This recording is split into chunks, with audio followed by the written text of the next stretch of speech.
Hello అండి. నమస్తే. Welcome to my channel విరోహిమాస్ కిచెన్. ఈరోజు నేను మీతో షేర్ చేస్తున్నది కొబ్బరన్నం రెసిపీనండి. నేను ఇంట్లో కొబ్బరన్నాన్ని ఎలా తయారు చేస్తానో నేను మీతో షేర్ చేస్తున్నాను. చాలామందికి మసాలా కర్రీస్‌తో ఇలా లైట్‌గా స్పైస్ ఉండేవి రైస్ ఐటమ్స్‌ని ఇష్టపడుతూ ఉంటారు. అలాంటి రైస్ ఐటమ్స్‌లో జీరా రైస్, పుదీనా రైస్, బగారా రైస్, కొత్తిమీర రైస్, టొమాటో రైస్ ఇలాంటి వాటిలో కొబ్బరన్నం కూడా ఒకటి. నాకైతే ఇలా లైట్ స్పైసీ ఉండే రైస్ ఐటమ్స్‌తో ఇలా ఎక్కువ స్పైసీగా ఉండే మటన్ గ్రేవీ కర్రీ కానీ, చికెన్ కర్రీతో కానీ తినడం అంటే చాలా ఇష్టమండి. మీరు కూడా ఈసారి ఇలా ట్రై చేసి చూడండి. చాలా బాగుంటుంది టేస్ట్ మాత్రం. మనకి కర్రీ టేస్ట్ అనేది బాగా తెలుస్తుంది ముఖ్యంగా. సరే అండి, కొబ్బరన్నం ప్రాసెస్లోకి వెళ్ళిపోదాము. నేను నార్మల్గా డైలీ వండే రైస్నే 2½ గ్లాసెస్ తీసుకొని 2 సార్లు శుభ్రంగా క్లీన్ చేసుకొని నానబెట్టి పక్కన ఉంచుకున్నాను.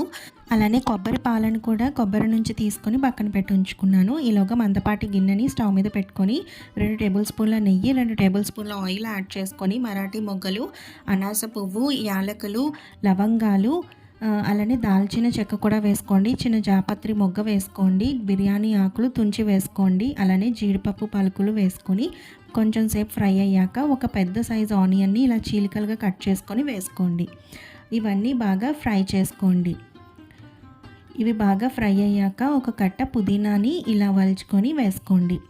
వీటిని కాసేపు ఇలా ఫ్రై చేసుకున్నాక మీరు తినే కారాన్ని తగ్గట్టు పచ్చిమిర్చిని యాడ్ చేయండి. ఇందులో ఉన్న స్పైసెస్ అనేవి మనం క్వాంటిటీ పెరిగే కొద్దీ ఇవి పెరుగుతూ ఉంటాయి.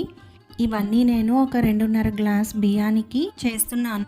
ఇందులో 1½ టేబుల్ స్పూన్ అల్లం వెల్లుల్లి పేస్ట్ని కూడా యాడ్ చేసుకొని ఇలా బాగా ఫ్రై అయ్యేంత వరకు మిక్స్ చేసుకోండి. పచ్చివాసన పోయేంత వరకు ఇలా ఫ్రై చేసుకున్నాక మనం ఇందులో ముందుగా మనం తయారు చేసి పెట్టుకున్న కొబ్బరి పాలు ఉన్నాయి కదండి, వాటిని బియ్యం కొలత ప్రకారం యాడ్ చేసుకోవాలి.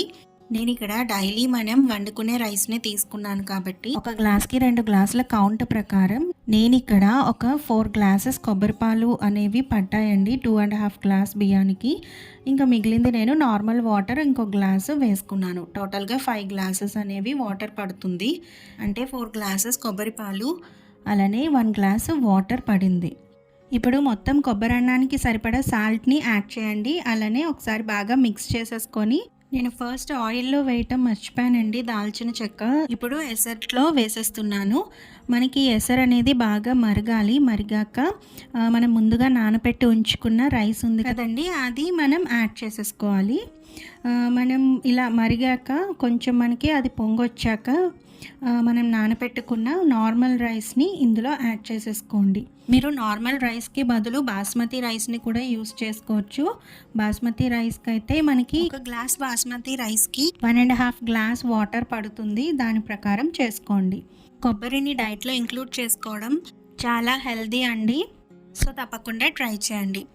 ఇప్పుడు మనం రైస్ అంతా యాడ్ చేశాక ఒకసారి బాగా మిక్స్ చేసుకోండి. బాగా మిక్స్ చేసుకున్నాక ఇందులో 1/2 టేబుల్ స్పూన్ మిరియాల పొడిని వేసుకోండి. వేసుకున్నాక ఒకసారి బాగా మిక్స్ చేయండి. అలానే ఒక 1/2 టీ స్పూన్ గరం మసాలా పొడిని కూడా యాడ్ చేసి ఒకసారి బాగా మిక్స్ చేసుకోండి.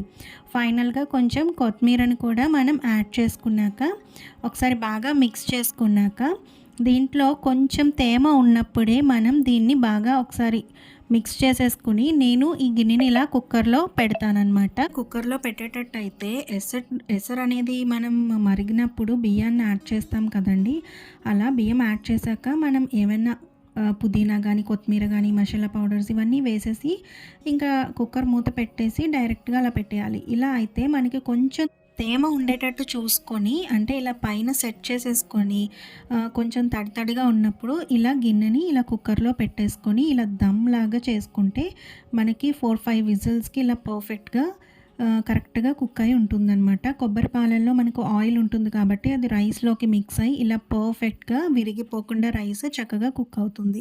డైరెక్ట్ కుక్కర్లో వండేటట్టు అయితే ఒక 3-4 విజిల్స్కి మనకి రెడీ అయిపోతుందండి. మీకు ఈ వీడియో కనుక నచ్చినట్లయితే ప్లీజ్ లైక్ చేసి షేర్ చేసి సబ్స్క్రైబ్ చేయండి విరోహిమాస్ కిచెన్ ఛానల్ని. Bye, take care.